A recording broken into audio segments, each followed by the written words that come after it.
What is up? Hello, ladies and gentlemen. Mm-hmm. Welcome to the big show. Welcome to the under construction PS Comics I Love Constant, You studio. constantly under the construction. Yes, constantly under the construction. Yes, live from the undisclosed Shield location somewhere in India, the home of PS Comics I Love You. Mm-hmm. And we are here once again. It seems like we're all we do to try to catch up is just do these reactions slash recap videos, but that's what you guys want to see, that's what you guys want to Mm-hmm. hear, and we could not be any more excited to do this for you guys, and we really appreciate all the support and whatnot. So with that said, he is, hold on, I gotta remember how to do this. He's over there. Yes, I He's am. over there. He is J.R. Kambakungan, How the y'all Dark doing?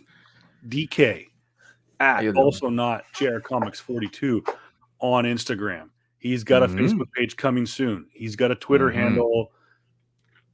Does he have a I Twitter handle? lurk. Huh? I do, but it's not really official. So I'm Okay, gonna. well he's working on it, bro. Yeah. Which, by the way, what's up, Twitterverse? We got a lot of people watching us on Twitter the How last y'all couple weeks. So doing? look at that, PS Comics. I love the letter U. Hit us up. Mm-hmm. That's where you guys can. By the way, hit us up in the comment section as you watch this. Let us know what you think of what we're doing. Let us know. Make fun of us. I don't give a crap. We'll make fun of you back. Yeah. So yeah, it's gonna be a fun show. Yep. We're gonna talk about Hawkeye. Yes, we are. We're gonna talk about all kinds of stuff. Oh, I will say the one thing. This is a little bit of TV show that I will say that I was hyped for, but then they pulled it at the last second. I saw the news of this, like I think earlier today. They canceled the Game of Thrones prequel. Wait, what? They canceled it. Wait, House of Dragons? House of Dragon. They canceled it. They canceled it. It was in the. They I thought they canceled. were. They still filming it? They were, and from what I forgot where I read it at, but it said like the head guys, right? They looked at the episode or the thing that they filmed already and said, oh, this is not good. Like it's not quote unquote it's not what's the word looking for? It doesn't match up with the original Game of Thrones, which is hilarious to me, especially when considering the fact that the last 2 or 3 seasons was the worst versions of themselves in comparison to the first 4 or 5, right?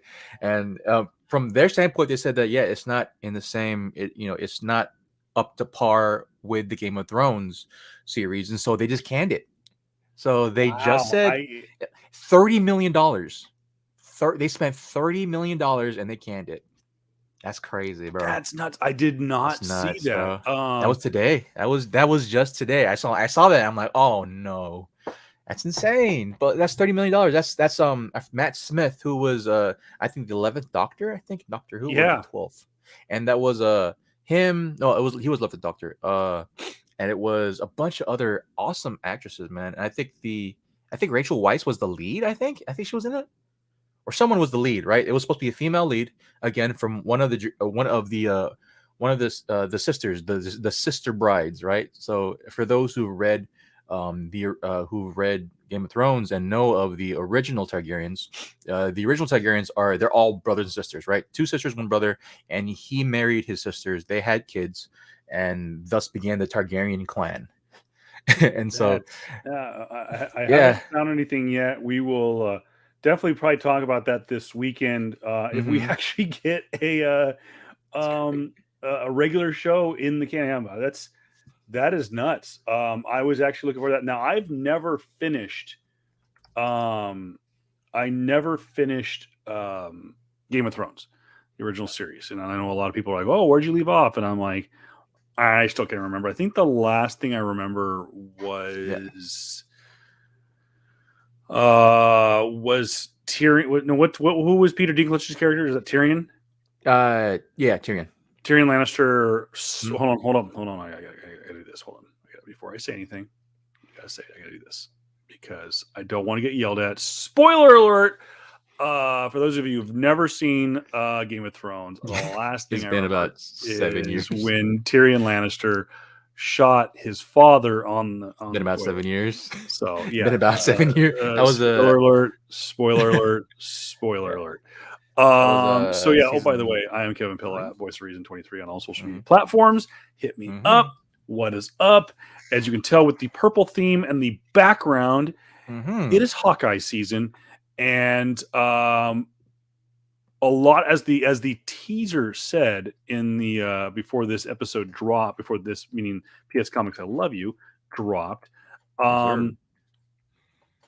Critics across the board, critics are saying that episode 3 of Hawkeye could be the best episode of all of the Disney Plus shows that have been on the air so far. We're talking WandaVision, Falcon the Mhm. Winter Soldier, What If, Loki, and now Hawkeye. And I don't disagree. It was a very good episode. It was obviously we talked about this last review that this was going to be one of the shorter episodes because typically in Disney Plus / Marvel Studios fashion, the middle to the second act is short and concise, and they really tighten it up. And there was a lot of ooh and ah moments, but this told a good story.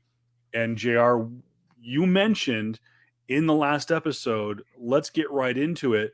You mentioned in our last episode that are we going to get a flashback? Are we going to get a story of was it Maya? What Echo? Echo. Yeah. What's her real name? Her Forgot her shoot name though. But it's Maya something. I forgot. I'll look it up for. I'll look But it up anyways, for it eventually. and right out of the shoot, we get Yep. just that. We get a backstory and JR. Oh my gosh. Right out of the gate, we get a massive tease in this episode. Something that we have been clamoring for, something we have been wanting since season 3 of Daredevil went off there. Shoot, what we've been clamoring for since the first episode of Daredevil on Netflix went on the air. When are we going to see the Kingpin in the mainline Marvel Cinematic Universe? And we may just have gotten it. By the way, once again, spoiler alert. So, anyways, Jared, let's go back to you've read, if I'm not mistaken, you read the Matt Fraction episodes or issues of Hawkeye, correct? Not all of them, no. It was one of those things where like these I think the Matt Fraction, it started back in like 2015, right? Yeah, 2015, but I mean, 2014. Did you read the David Mack Daredevils with Echo? You have that Echo or that Daredevil book, don't you? I think I did, man, but I just never for that specific run, I only got it because it's David Mack type of thing, right? I never. Oh, absolutely. Yeah, it's David Mack. So like, I haven't fully read up on Echo fully, but like just this already is making me intrigued by the character type of thing. Where, yeah, and I gotta say, props to the person, to the actor who played her father, Zahn McClarnon. I've seen him in other stuff before. I'm so freaking glad he's in it, man. Or even like a small tidbit of him. I'm just glad that he himself has been in the Marvel universe. Because I gotta say, man, I loved him all the movies he was in. He's like one of those people that like, oh, you know the face and you know the movies he's in, but you just can't really pinpoint what it was, man. But yeah, I'm so happy. And the dad that JR is talking about is of course Echo's father. And to give it a little background on the character Echo, she's 100% deaf. Now correct me, is the character handicapped with only 1 foot? Obviously the actress, I'm assuming, has 1 foot. Yeah. I can't recall on the Echo the character. That's the thing. Okay. Like I just know that she's deaf. Whether or not she is handicapped only having 1 foot, I don't know fully. But I do know that overall that Disney themselves, the casting for Disney have been really trying to push more so like on the terms of like trying to have a lot of like cool. We have a lot they're trying Maya to Lopez, more, by the way. Maya Lopez. Yeah, Maya Lopez. They're trying to push more for diversity. And in this case, it's great. It's awesome because like one, we have, of course, Alakwa, I think that was her actual name. Alaka Cox. Yeah. Alaka Cox. She's Native American, deaf, has she doesn't have her, I think, her right foot. She's Yes. handicapped. Yes, that's what it is. I'm trying But to of remember course, the episode. yeah, but of course her handicap does not obviously does not, Does not hinder disable her her. in any does not hinder her in any freaking way. She's amazing in that. And that's the one thing that was the one thing that I really wanted from Kate. Some type of view of like, all right, cool, you are this new up and coming character. Let me see what you got. And I feel like Alakwa, right, is better suited for the for me, better suited for the main character role than Haley is. And like it's Which like has me excited for yeah. her spinoff. I'm super excited for that. I will say this is probably definitely for me one of the better episodes, of the shows in general. Like if it was more action packed, then I would say even a freaking like a Captain America and Winter Soldier episode. Like Absolutely, dude. And we say this again and again and again. We knew what we were getting with Falcon and the Winter Soldier. It was going to be a buddy cop action film, almost kind of a Winter Soldier light, Captain America Winter Soldier light, which it was. It has espionage. Sorry, espionage. It had action. It had the drama. It was a 2020 political thriller. And when I say that is with it kind of humanized, with the Flag Smashers, it kind of humanized a villain faction. People say, well, how can you humanize Hydra? They actually tried to in Agents of S.H.I.E.L.D. I mean, I know that Hydra as an organization spawned from Nazi Nazis. Germany. Yeah, but it really wasn't. I mean, that's just kind of a stop in the thing. But and then it kind of goes along the lines of like we got the hint in episode 1, and I remember I watched episode 1 yesterday with my son. I saw it for the second time. My son saw it for the first time. There was the writing on the toilet that said Thanos was right, and so we saw again kind of hinting back to the Flag Smashers that the post blip Earth was kind of better off than it was before. But nonetheless, so going back, and I really thought about that, and I think the only thing that can compete with episode 3 of Hawkeye were probably some of the forgive me, I completely drew a blank. I knew I wanted to talk about them, and I just completely drew a blank. But it was the Black Captain America. You know what I'm talking about, the guy, talking about you're talking about the very first Black Captain America. Yeah, the first Black Captain America. The guy who I forgot his name too. Yeah, I apologize, and I really hope it someday that I want them to do a spin-off show of that character so bad. It was such an interesting part.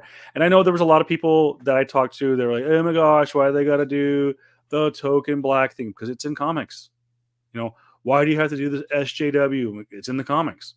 And it was in the comics a long time before 2020 and a long time before all this. It's an old book, and it's a good book. And just like the rest of the comic book industry, it's gone through the roof. But going back to this episode, we see the background. We see the introduction of Alakwa's father, Maya Lopez's father, who was really, really good. And I guess it is a spin-off of Maya's real father in the comic books that was Native American.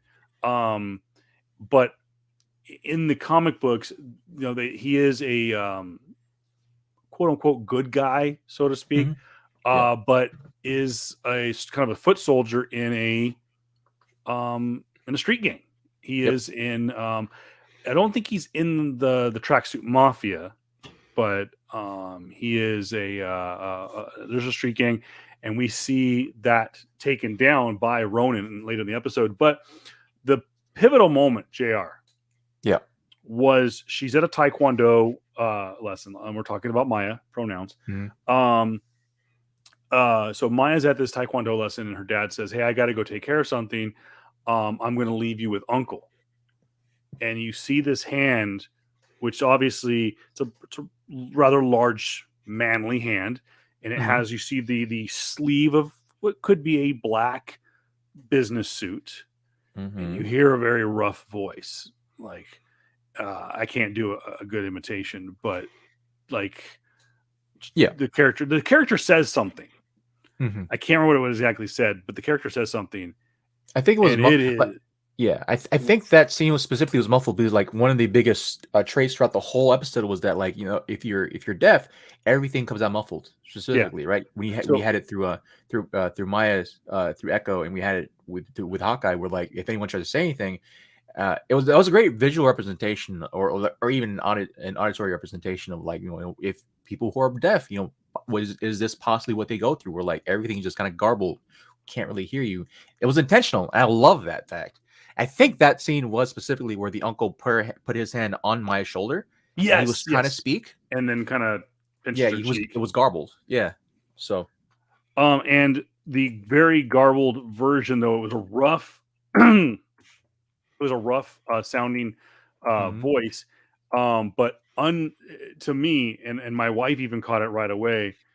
It was an unmistakable, and I'll dare I say, it was an unmistakable the sound of not just Wilson Fisk Kingpin, but Vincent D'Onofrio's version of. By the way, again, spoiler alert, saying it right now, they do not show his face in the entire episode. Nope. We're going to say that right now. There is no definitive proof that that it is Kingpin and that it is Vincent D'Onofrio playing it, but it is Kingpin. And I'm telling you right now, I'm willing to bet money it is Vincent D'Onofrio because I don't think there is anybody else out there that can play the Kingpin other True. than Michael Clark Duncan, who played him in the original Daredevil Original. with Ben Yeah. Affleck. And before you get angry and say, well, Kingpin was a rather large white man, there is no human being on planet Earth who is a good actor and Yeah. is built physically like Wilson Fisk is in the comic books, Yeah. like than Michael Clark Duncan. And Yeah. unfortunately, we lost him years ago. Yeah. But I remember I was so mad at that, and I was like, Yeah. then I saw the movie and went, okay, the movie's awful. It's Yeah. entertaining, but it's awful. And he's not bad in it. He plays the Kingpin. He plays a dick. So Yeah, I mean, one, you can't go like if you know me, if Marvel gets anyone of Academy Award winning standards, right? yeah, Shut up, yeah. shut up. And I mean, he is a big dude, Hmm. and he is a, imposing figure, and I remember he had the Absolutely. big stogie, and he had the cane, and he Hmm. just looked like. And when he put on the white suit in the Daredevil movie, all Yeah, right, it works. I do. And you want to mess with him? yeah. That's the thing. And Like it's Michael Clark Duncan. Like the only person I would think of in this world, right, that could pull off a really good Kingpin, if he just knew how to freaking act, would probably be Half Thor, Bjornsson, who is the strongest. Was quoted to be the strongest man in the world. If those in my powerlifting community who knows, Half Thor, or the guy who played the Mountain, right, in Game of Thrones. I think the third iteration, the one where you see him without his mask off, and he just came back from a war. That guy, right? yeah, But he's from, I think he's Swedish. No, not Swedish. He's European. I think you're right. I think it is Swedish. He's Viking. He's basically a Viking, but like he can't act. No, Obviously, he and can't act. Kingpin Wilson Fisk is a New Yorker. He He's a very poignant, very he knows his way with words. He's that type of like commanding presence. Yeah, he's a New Yorker, but like the way that Vincent D'Onofrio played him very much is like, okay, that's the guy. Granted, I hope that Vincent was like, at least he's like, I think he's like 6'2", 6'3", right, Vincent? he's still a big dude. Yeah, He's still a tall dude. If he was about 6'5", 6'6", and a little bit, they can give him a bigger fat suit, right? Which is fine. And then that's easily Kingpin. But then it's fine. We have Vincent D'Onofrio. We have an Academy Award winning actor. He's been verified for a very, very long time. Same thing with Michael Clark Duncan. Like what Marvel has been doing with their casting, I have faith in, right? Some of them I will say, okay, you gotta really, I not convince me fully, but like I'll give it a shot type of thing. Yeah. Like Alakwa, cool, she's great. I have to see who they have for Miss Marvel. I'm waiting on her as well. But like again, man, the conversation, like, Marvel's been hitting with all these castings. Yeah. They've been hitting. Like they haven't missed once. Well, they haven't missed a lot because Brie Larson is still very much questionable at my point. But then, and by the way, Vincent D'Onofrio, though it says 6'3", 6'3.5", he's 6'4". So I'm telling you, I'm just saying right now, he's 6'4". That's just a great choice. If he comes back, dude, I'm happy. If they just give him Hulu stuff, let him do Hulu stuff, let him do rated R stuff, let him do all that stuff as basically the greatest Kingpin I've ever seen. So, and by the way, we were going to, Jared, we're talking about this before we went on the air, that we want to do a rated R show. Now you're saying, well, Kevin, JR, you guys do a rated R show every single week. You curse, you say bad words, whatever. Yes, we do. Are you guys going to like do show nudity now? No, we're not doing that crap. We're going to talk about what is Disney going to show a little nipple. We're going to talk about what Disney Plus is going to do with rated R content. I'm sure they could somehow get the rights to the streaming content of Daredevil. Well, I mean, technically kind of own it because ABC Studios produced it. But I'm sure Netflix has the streaming rights still and want to keep it there because it keeps people coming to their platform, especially if they bring in Charlie Cox and they bring in Vincent D'Onofrio and inevitably bring in Kristen Ritter. And I hope they bring back Michael. Was it Michael Ritter? No, Mike. No, Michael something. But the man who plays Power Luke Man. Cage. Yeah, Luke Cage. That's obviously going to draw people to Netflix because that have never seen the Netflix series. I actually met people that have never seen it, and they're like, "What is this?" And they watch Daredevil, like, "Oh my gosh, why never I watched this before?" So, anyways, let's get back into it. We find out that Uncle is someone who is taking care of and kind of making sure that that Maya is being properly trained. And in the comic books, that is what happens. Maya's father, I believe in the comic books, Maya's father is killed or sent to prison. I can't remember. And so again, spoiler alert, the father dies in this episode at the hands of Ronan. And in the comic books, Kingpin, Wilson Fisk, is the essentially the guardian of Echo, of Maya Lopez, and puts her through her training and whatnot. So now also another character that we saw flushed out in this episode also is a quote unquote villain, and that is Kazi, who I believe in the comic books was it Clownface or I don't recall. I can't remember what the characters. Yeah, he has like an all white face. He's a Daredevil slash. I think he's a Daredevil villain, and he's kind of a David Mack a villain. He's always drawn kind of like in that art style. That art style. But Kazi is the second leader, so to speak, of the Tracksuit Mafia group. And of course, we do get to see a lot more of Ivan and Thomas and the other guys. The bunch of idiots, as Laura Barton so eloquently put it in episode 1. But let's go back to the big moment, and we're talking just minutes into this episode. JR, did you catch? Because you mentioned you were kind of connected to that scene where Maya, you kind of hear the muffled, and they hint at that with the death.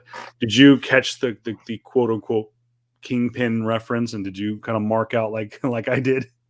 No, I didn't get a chance to. I've been meaning to I was so enamored. Here, the thing with me is that I was so enamored with the actual with the whole episode Yeah. that like a lot of that like I need to watch it a second, third time. Where I didn't a lot of the stuff went over my head because like for me, and I'm pretty sure I said it before, but for me, I like to just enjoy the episode, and the more so the more so the episode or the type of fiction that I'm watching doesn't get me into editing mode, or it doesn't get me into like, oh, that, and just makes me just like enjoy the whole ride through. It Yeah. just for me like is the best freaking thing. Or now thinking about it, I didn't catch it. There was other things I did catch, but I was just more so just like finally, like I was given 2 episodes. The third one did it right for me. I And wasn't editing mode the first 2 episodes. This one, I'm like, all right, cool, looks good. That's really good. I just want to enjoy it. now this has been a character I think ever since they kind of teased, um, they made it be known back all the way back in 2019, Yeah, Hall H Comic Con, that Matt Fraction's Hawkeye is going to be the basis for the Hawkeye series. We're going to get introduced to Kate Bishop. We're going to get to see more of Clint Barton.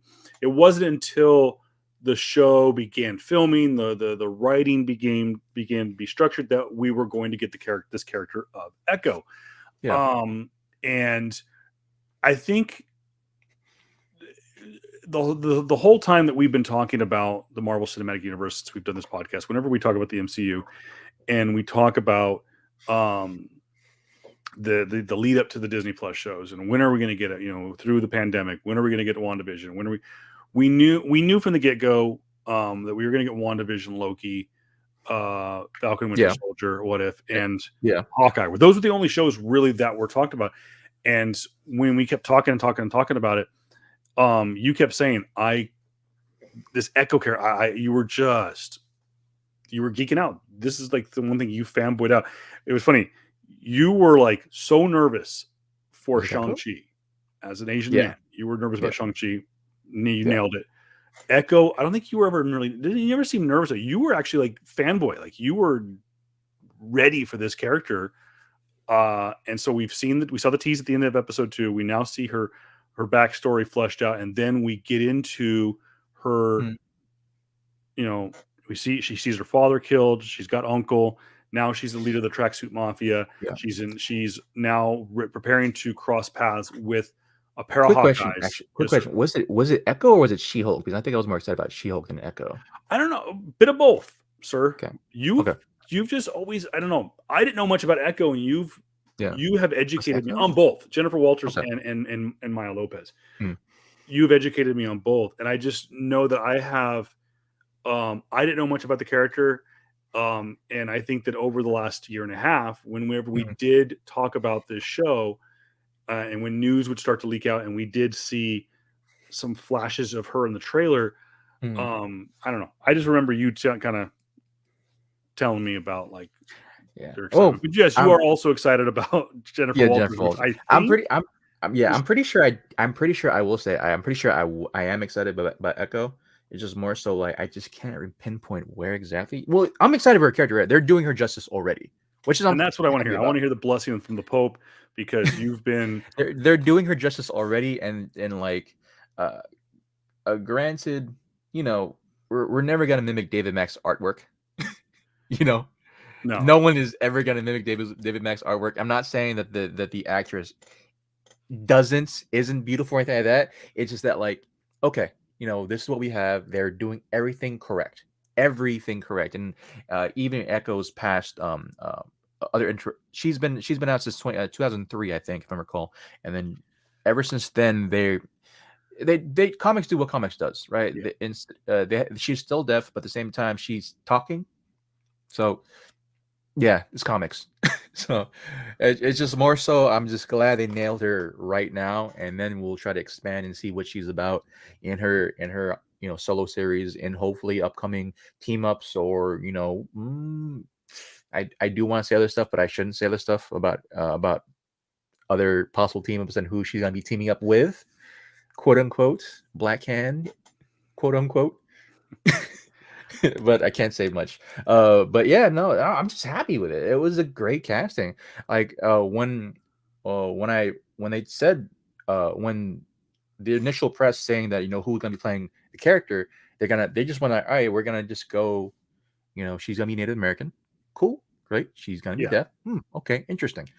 She's gonna be this, that. All right, let's see how it goes because my whole thing is like, that all right, I understand we have to do certain check boxes with everything, yeah, but can this person play the role correctly, right? And granted, Echo's role is a lot more physical than even Haley Steinfeld's role, right? In Kate Bishop, but can she handle can she handle this type of physicality? Because granted, she's just not basically, but she had powers, right, similar to that of Taskmaster, the comic book Taskmaster. yes. Everything she looks at, she can memorize. She can everything she looks at, she memorizes, and she can then implement it herself, right?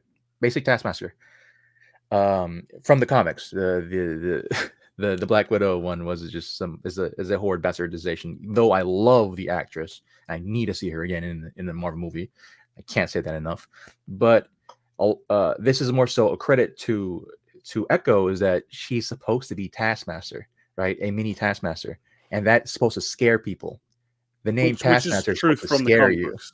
straight from the comic books. You're a person who can mimic your every single freaking move and do it on you, if not better. So, yeah, Hawkeye should be scared. K Bishop should be scared against Which Echo. it did seem like as we did not have to wait very long into this. Like I said, one of the shortest episodes so far in Hmm. the Disney Plus run. Hmm. We get right into the action. We get to see a fight scene between Hmm. Clint Barton and Maya Lopez. We Yep. see them going through an So abandoned good. KB toy store, which was Yeah, it was great. good. Oh man. And right off the bat, um, I also remember I joked with my wife about it when we were watching the episode yesterday. Well, was it yesterday? No, 2 days ago. Probably 2 days ago. Yeah. Was that okay? Someone didn't skip fight practice. Like Yeah. like Maya Lopez came to fight. By the way, she just looks like what they did when they did that close up of her. And she's got like I said, she has kind of a round face, Hmm. and she's got what do they call that? Resting bitch face. Yeah. She's got that down pat. If It's good. anyone's ever seen um like Ronda Rousey come down to Mm. the arena when she's fighting Misha Tate, and she's got that resting bitch face, that's Maya Lopez, if not meaner. Yeah. I saw her, and she could be as delicate as a flower in real life. The Yep. actor Alaka Fox could be just as delicate as a flower, but Maya Lopez, when she turns into that character, oh my god, I am scared. I was the close up of her face with the cameras in there, and they had the speakers behind her. I was like, I'm watching a UFC fight card. Like, oh my gosh, she's gonna whoop somebody's ass. Yeah. And then they got into it, and I know a lot of times when they do, they want to get into it. I saw it a lot in the not for obvious reasons with the suit and everything, but when you get into a fighting style that kind of get quote, elevated, you get up in the air a little bit. You get a little over CGI. Yeah. No, Jeremy Renner, Alako Cox, job well done. Their Yeah. stunt people, job well done. Yeah. It was a great fight. Yeah. So they're going through this KB toy store. Somehow, some way, Clint Barton gets his hands on his toys, aka bow and arrow, frees Haley Steinfeld's Kate Bishop, who, by the way, is trying to diffuse the situation with trying to use kindness and get through them. She's not Yeah. quite getting the superhero thing. Yeah. But Yeah. then we get a little callback to the Matt Fraction series. They come outside after freeing Kate Bishop, and we see Cherry, a cherry red Dodge Charger, or is it Charger or Challenger? It's a Challenger. Challenger. I Oh apologize. my gosh, bro. They want to, and I like how Clint's like, I'm not smashing up a 72 Challenger. Challenger. No. Mm-mm. So they end up like hot wiring some like Cadillac DeVille from like Yeah. 1982. About the same. Yeah, about the same year. But Yeah. around the same year. So yeah, And it, we it see, was. and that's when we get to start to see that A, Clint Barton's really deaf. Yeah. And B, He does not know sign language. Yeah. Oh, yeah. The one note that I absolutely Go ahead, freaking sorry. love that they really hit on too was the when Echo found out that Clint was deaf, or tried to, and she tried to Oh, sign to him, right? And and Clint's like, cookies, I love you, thank you, right? And yeah. like, oh, okay, whatever, right? And she made a note saying that this, like, your hearing aid, you she says something similar to, like, you rely too much on the hearing aid, right? It's more so a it's more so like a handicap to you more than anything else, right? Yeah, it was like you rely on technology too much, it will make you weak. I don't know if that's a direct Yeah. quote, but yeah. I think so. Something like that, which I like freaking love, right? I Love love that that part. It, too. it's more so like it's on her character, like, no, that I was born with this. That just hinders you too much, right? And so that's cool. That's freaking awesome. That they made a very vivid choice of, like, no, okay, we're really gonna sign Yeah. new sign languages throughout the whole episode, and I freaking love that. That was great. It's just, I've been on this twinge of, like, wanting, language in Marvel films, Yeah. different aspects of languages. We've had that in Shang-Chi, with just seamlessly implementing, Mandarin into English language, into other, from culture to culture, and, like, this is great too. I would love for them to I would love for them to speak in other native tongues as well. But granted, we can see that the whole scene where, specifically, where Echo, as a young child with her father, just shining and talking about dragons, and, like, you are a dragon, like that. Like, I freaking love Oh, that, dude. that I love I too. And my love son that caught that scene. right away. Yeah. Was when she says, What happened? when Amaya to ask her dad in sign language, Yeah. do you think dragons are real? And he goes, no, but maybe in a different universe. And he goes, do you think they could come over? And he kind of like, I don't know. And my son turns to me and goes, like Shang-Chi, dad. And I'm like, there you go. He's paying attention. And it's a little subtle hint that Yeah. maybe, who knows, maybe with the multiverse of madness upon us next year, Mm-hmm. um, we might see dragons in the mainline MCU. Who knows? Mm-hmm. As of right now, they do simply exist on another plane. We do know that if you're going to consider the Netflix series at this point to be rough canon Mm-hmm. of the Marvel Cinematic, I know that the Godfather Kevin Feige says otherwise. That anything having to do with Marvel Television is not official canon.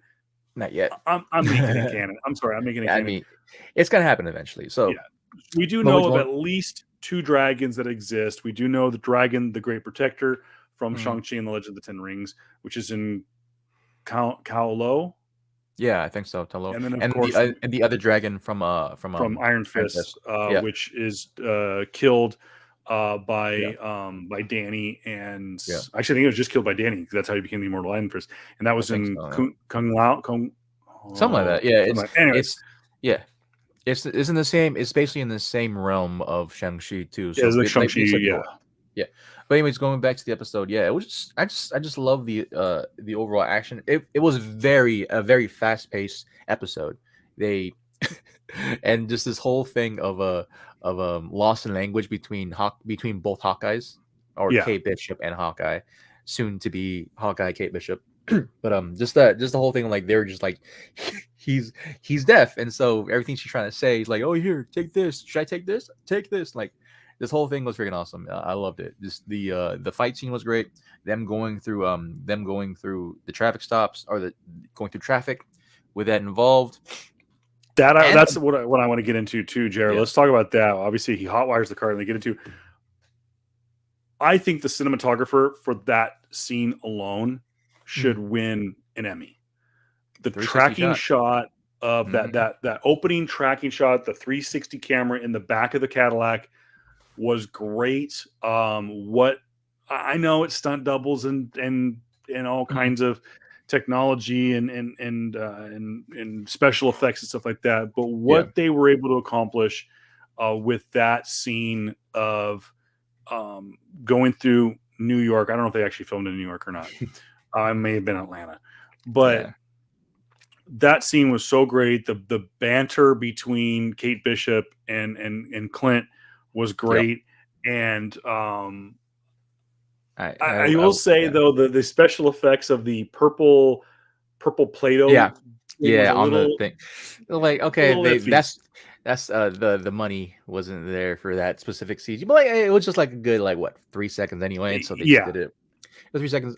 I will say, you have to give props, and it's the only time I'll give freaking props. One of the only times I'll give props to Michael Bay, because he's the one that started the whole freaking trend of the 360 cam panning in Yeah. and out. And when it's done correctly, it looks amazing. And in this episode, when done correctly, it looked amazing.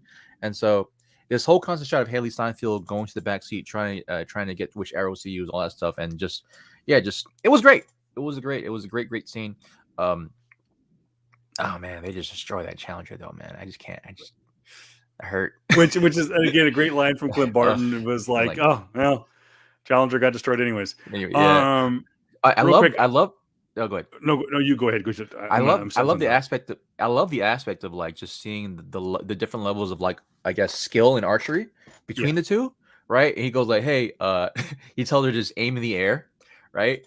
And so she just aims in the air, and then he takes out a freaking pim arrow. Oh yeah, that was which great. was freaking awesome. I love that. Oh yeah, the first appearance. Oh, this God. Is so for those of you who don't know, this is a first appearance. Now this is not either I don't know why it keeps doing that.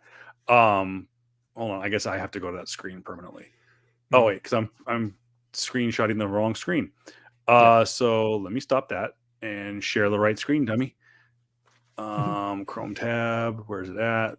Not that one. That one. There it is.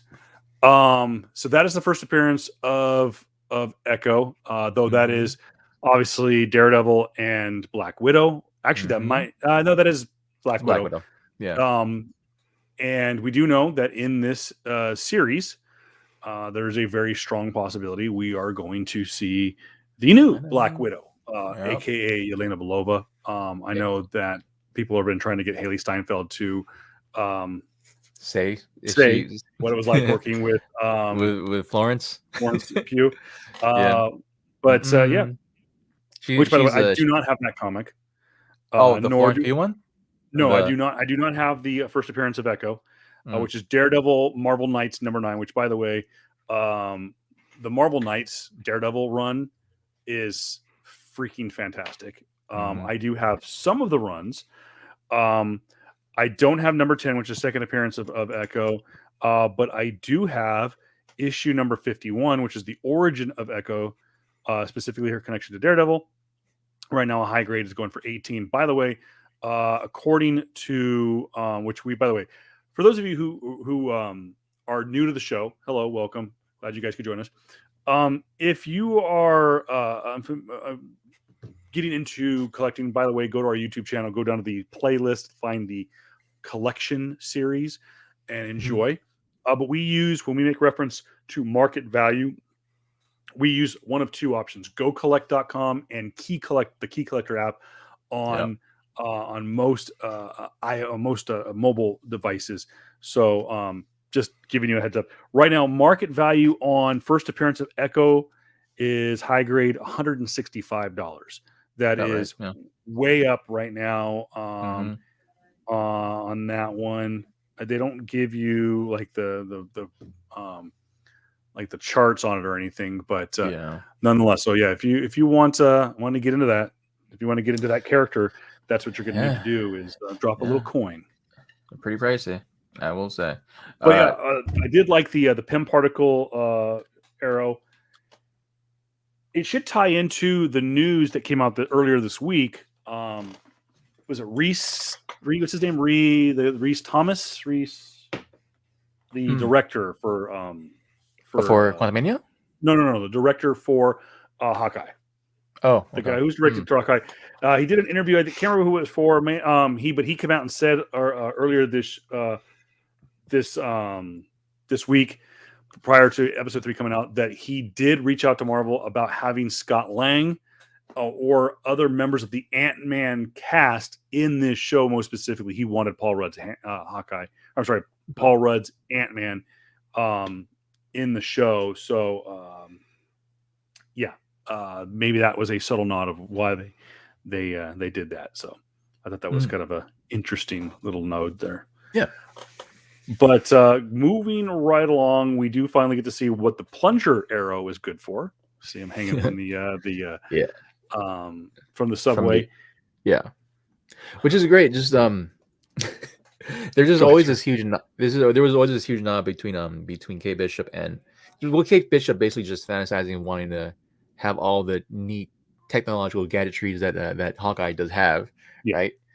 And so yeah, just that whole banter about like where do you get your stuff and when can we get all this, when can I get it stuff, and like it's fun. It's fun. I love again. I'm enjoying the banter between them. I'm enjoying that they're trying to actually make this into like possibly a how he's kind of leading into possibly being okay I might be a what's the word looking for, a mentor to her now, yeah, right? I also loved the scene where like when they were trying to when he was getting his hearing aid fixed, right, and his son was calling him, and yeah, he thought it was his wife. That whole scene right there, and like she knew that she messed up, right? Like he was supposed to be at home with his family. Granted, she doesn't know the story that he has been living 5 years without them, thinking that they're dead. That this is that it's important to him, and then she messed up and all that stuff. So, but it was a great scene, great scene that she will be there for Christmas and all that stuff. So hopefully, they think all that fixed out. Just I don't know, just the way the quiet points in the series are really good. I gotta say that. Like Marvel as a whole, when they're small quiet points, granted, maybe they a couple misses with Loki, but like their quiet points, they really hit, man. I like that. They're the low, not the quote unquote low points, but like the scenes where they humanize the character. yeah. Yeah, the dude's a superhero, but like he's a dad first foremost with that lost his hearing and can't hear his son. That was tragic to me, right? And Yeah, so could you imagine? I mean, that's I don't have the greatest hearing in the world. mm, I've spent my time listening to loud music, going to concerts, going to sporting events, and whatnot. But and playing in this very office right here in the studio, played Call of Duty in these closed quarters with a 7.1 surround sound. nice. So I can't say that I know what it's like to be deaf, nor do I ever. But I will say that one of the things that and it sounds selfish for me to say, is if I were to ever lose my sight or my hearing, I would hate to never be able to enjoy a movie again. And so, for Clint, yeah, it was a little tug at the heartstrings because I've had those thoughts of like, Mm, wow, what would happen if I were deaf or mute mhm. or deaf or blind? Um, obviously, there's no blind characters yet in this Yes. series. Yes. Um, I think he gets introduced in the movie in a couple of weeks. Just Yeah, throwing that no. out there.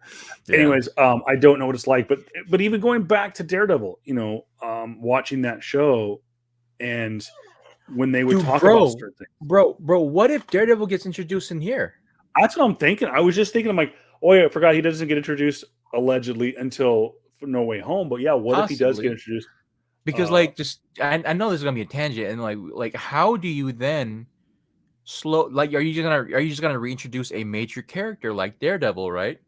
In a big movie, yeah, or do you kind of just swing them in like what they have like what Marvel has been doing the last couple of shows now, where they introduce new characters and then we do a build up, right? do we get? Because Yeah, yeah, because like obviously we're gonna see the kids in we're gonna see Wanda's kids in Multiverse of Madness. yeah. We're gonna see them. Obviously, we're gonna see a bunch of other people that was hinted on in Captain in Falcon the Winter Soldier. Well, Captain America now, but yeah, Technically, that's how it was. The title card said at the end. Captain America and Winter Soldier. We're gonna see that. So like, I'm just thinking like, dude, we're probably gonna see Daredevil. We're most likely gonna see Daredevil. Like, just thinking of it in the sense of like, cool, like this is the show, right? Where even though it's a superhero show, it's the show like yeah, nearly all the characters have disabilities, right? Yeah, Granted for Kate Bishop, unless they reveal something about her in the next couple episodes. which I don't think she We has might. anything in the comics though. I don't think so. She's. I don't think so. But like, yeah, we're gonna see if this was a show to introduce a blind character. If any show was a show to introduce a blind character, it would be this show. Yeah. It would be the show. Like like yeah, most of the major characters that they introduced now, well, only two, I guess. The major character is Clint Barton, he's deaf, and Yeah. Alaka and Echo, she's deaf. So let's just introduce Daredevil, a blind lawyer from New York. Marvel, just introduce him already. I'm pretty sure if Kingpin, if it's touted that to say that we have Kingpin there, right? Yeah, we'll just introduce Daredevil as well as Leonina. Just do it. Screw it. That'd be nice to see. Yeah, man. Continue on to the rest of the episode. I think. The rest of us, and like Jared said, it was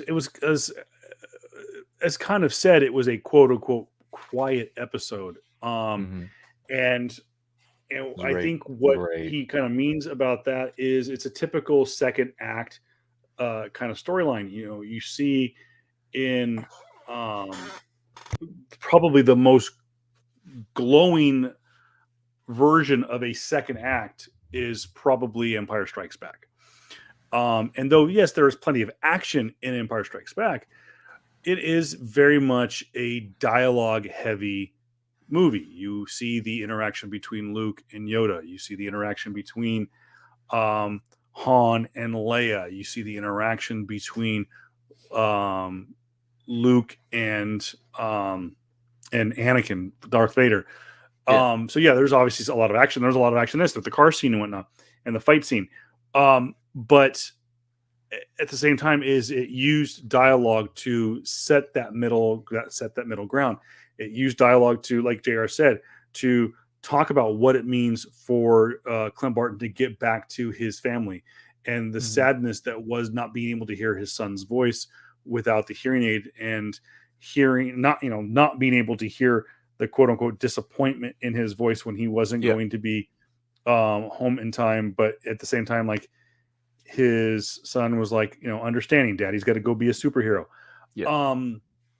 So it was touching, and of course the whole lead up, the whole going back to Maya and her whole prequel, so to speak. Yeah, the sad part about it too is that when just put a bow on the last part, when the son wrote back, or when Kate wrote back to him, and where the son said, like, Dad, you don't need to come for Christmas if you have to worry about your job, right? Yeah. Like, damn. That's crazy. That sucks, because you're talking about talk about a time where, like, this is the first Christmas that Clint has had with his family in 5 years. Yeah. Right. Just think about that timeline. The blip happened, 5 years has passed, and he has his family back after quite possibly killing people, quote unquote bad guys during Christmas. So, it must hit a different way for Clint at this point. But yeah, going back farther into the episode, they segued into like having to go to Kate's mom's place and try to, like, look up stuff. Yeah, they wanted to get some information on Kazi. They wanted to start getting some background information on this Tracksuit Mafia. The Tracksuit Mafia, and kind of what they could. They knew that the only way that they could get that high of an access would be Eleanor Bishop's account for Bishop Security, which is the company that the mom runs. And so they need to get into the Bishop penthouse in Manhattan.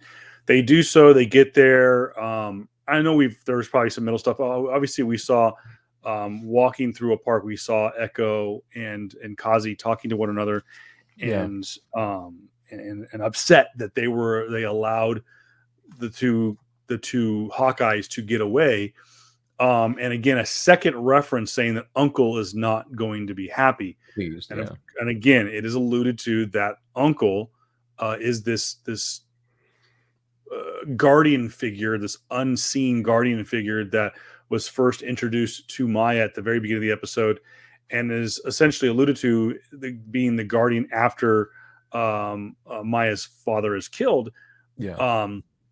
And so we now know that possibly Kazi is also under the tutelage of this uncle, which, again, wink, it's Kingpin. So we see that scene, but then again, like we mentioned, we then see Clint Barton and Kate Bishop go to Eleanor's penthouse, and They walk around. Nobody's home because mom's at work. She's not due back for hours. Blah blah blah blah blah. They break into the computer. There's a few other names for some little Mhm. subtle Easter eggs. Some of them are creators on the show. Some of them Yep. are characters from other aspects of the Marvel Cinematic or Marvel Universe. Yeah. Nothing groundbreaking, but Clint, of course, hears a noise, and he goes to investigate the penthouse. To come around the corner, he is met by the end of the blade that he is oh too familiar with. It is Yeah. Ronan's blade, who is at the handle, but none other than Jack. Jack Dussain, Yeah. aka the Yes. Swordsman. Yeah. And that is how the episode ends. Mhm. A lot crammed into one episode. Yeah. JR, any other notes, thoughts on that? From on anyone, what you thought? I don't know, just like how are they gonna try to finish this in 3 more episodes? Right? Yeah, it's like it's the third like yeah, I don't know how they gonna finish it. It's crazy. Like, how are they gonna really wrap it up? Because you're gonna supposedly introduce Yelena, right? Yeah. Or she's gonna somewhat have some type of interpretation into it, right? How are you like? Are they gonna end on a cliffhanger? Right? Are they gonna end on a cliffhanger, possibly with like something else that's coming down the pipeline? Like, how are they gonna do it? Well, Uh, let's take a look at it, JR. I mean, yeah, let's go through the other. We do have 3 episodes left, according to yeah, IMDb, which is yeah, always a 100% accurate source for news and notes. That hasn't happened yet. Uh, by the way, on the casting sheet for Hawkeye on IMDb, um, the third lead of the show is Florence Pugh, hmm, and she hasn't even been appeared in the show yet. According to yeah. IMDb, she's set to appear in 3 episodes, Okay, which would be next season, the next next week. week. Yeah. So So we we'll see might how see it. that Of course, goes. that could mean that we could see her at the very W- end of the episode. But Yeah, that's what I'm saying. Like, will we see her like near the middle or at the very, very end? Like, if what's is uh, like, how are they gonna try to wrap this up per se? Because like again, I'm also the editor part of me is thinking like thinking of like if you have her for 3 episodes, that's a lot of money. You gotta pay 3 people. You gotta pay Haley Steinfeld, Florence Pugh, and Jeremy Renner, as well as possibly whoever else is gonna going to enter the scene. Well, are we gonna pay possibly whoever's gonna play Wilson Fisk? Are we gonna pay Mhm. Daredevil? All like it's just how are they gonna try to wrap this up in 3 episodes? Unless they do a crazy info dump and try to figure out majority of the problem in the next episode, right? Yeah. All trying to make people know that no, she's not Ronin. That Kate Bishop is not Ronin. Yes, Hawkeye is Ronin. Yes, he killed Echo's father, or all and as well as all the other stuff involved. How are we going to get from the point they are in now to the end game point, Oh, quote by the unquote? way, another real quick. Let's kind of wrap this things up and let's talk about some Yeah. of our favorite moments. Obviously, my favorite moment was the Wilson Fisk tease Hmm. with the sleeve. Other than that, the car chase scene was epic, and the Pym arrow, which by the way, Yeah. a callback to the arrow that Clint Barton uses, a style of arrow that Clint Barton uses in Civil War, which is in that case also a callback to a issue of Avengers that had Hawkeye shoot an arrow with Ant-Man. In that case, Yeah. was Hank Pym Yeah. hanging on the arrow, which by the way, I have that book. Yeah. So I thought that was kind of cool. But one of my favorite moments was again going back to you mentioned the subtle of like not being able to Yeah. hear as a deaf Yeah. person. Okay. The muffled sounds was exactly what you just talked about, JR. The poignant moment where Maya Lopez confronts Clint Barton and says, "You are Ronan," and he goes, "No, I am not Ronan. Ronan died. Who killed Ronan?" And you don't hear him say it, but you could read his lips, and he says, "Black Like whatever. Widow," Yeah. and meaning Natasha Romanoff. And he goes, "How do you know she is? How did he say? How can?" Or she says, "How How convenient convenient. Yeah. The that person. someone that someone that died was the only witness to the death Yeah. of Ronan. How do you know this is true?" And Yeah. I then was there. Clint Barton says, "Because I also was there." Yeah. I don't know why I love that interaction. The mixture between full audio, the muffled, the lip Yeah. syncing, the lip reading, and it was a beautifully done sequence Yeah. and scene. And the fact that Clint Barton and Natasha Romanoff, best friends, life partners, I know not romantically, but life Yeah.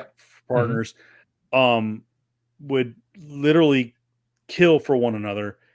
And he is able to keep a straight face and say that no, killed Ronan was killed by Black Black Widow. Widow.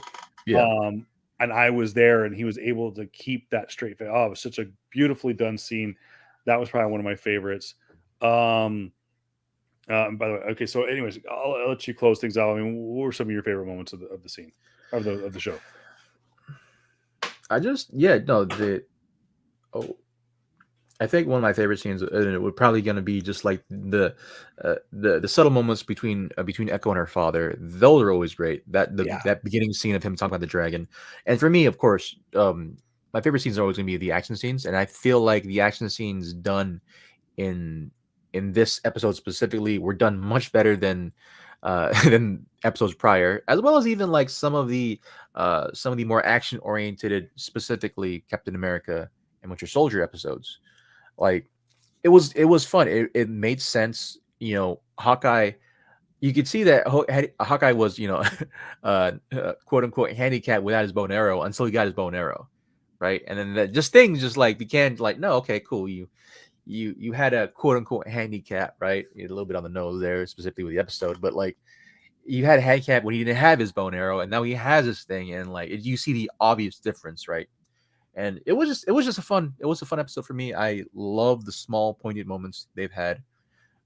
Echo and her father, um, and the juxtaposition between Clint Barton and his son, right? yeah, Those were great. Like it was, they really want to. They try to they even though it is an action Marvel movie. They're still trying to point out that hey, it's still a Hollywood.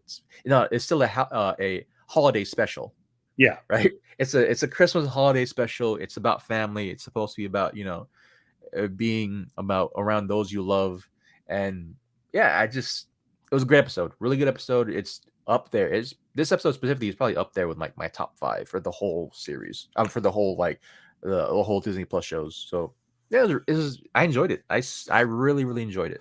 Yeah, I would have to go back and think about going like with WandaVision. I think it was like see episodes. Um, I think I want to say it was like episode 3 or 4.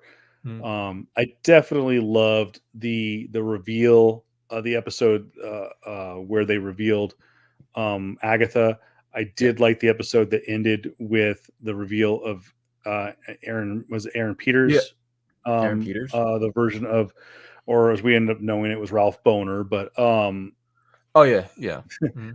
But I did like that episode. Going back to Falcon the Winter Soldier, I liked the opening, the first episode. I thought that was really poignant. I liked the episodes talking about the original Black Captain America. Again, I Isaiah Bradley. apologize. Isaiah Bradley. I apologize. Yeah, Isaiah Bradley. I love the Isaiah Bradley episode. I know it was very at the time,